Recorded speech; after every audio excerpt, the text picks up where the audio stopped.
Unexpected.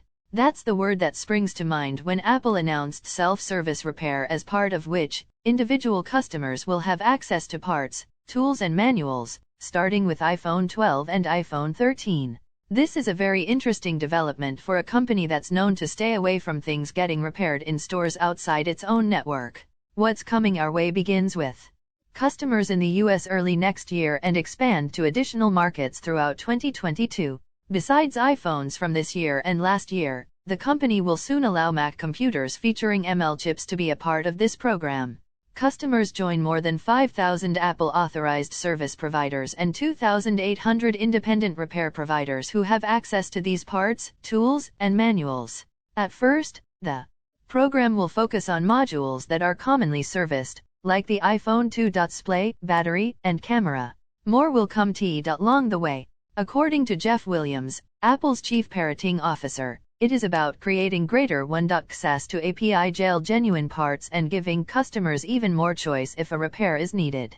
This is an all-new self-repair service, which means if you are happy fixing your own kit and if you know repair tools well, Apple will ship you the parts, the tools, and manual, and you will be able to complete your own repair. It sounds like a major move because Apple is known to keep every manual a secret.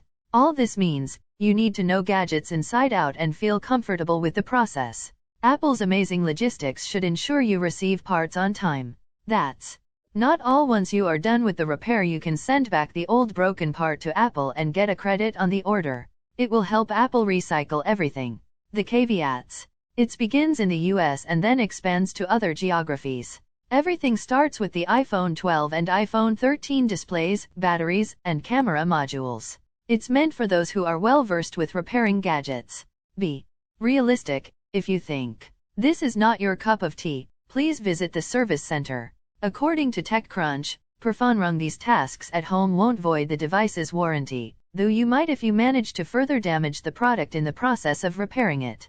So, pay attention carefully. The news comes at a time when right-to-repair advocates are pushing for legislation. This year, 27 U.S. states have considered right-to-repair bills, and the first national right-to-repair bill was introduced to Congress in June. None have passed into law, but the message is clear. And in July, U.S. President Joe Biden signed an executive order encouraging Federal Trade Commission to come up with new regulations that would limit the ability of cell phone makers to restrict DIY repair. According to The Verge, the Apple program has been in development for well over a year. It remains to be seen to what extent such repairs would be done at home.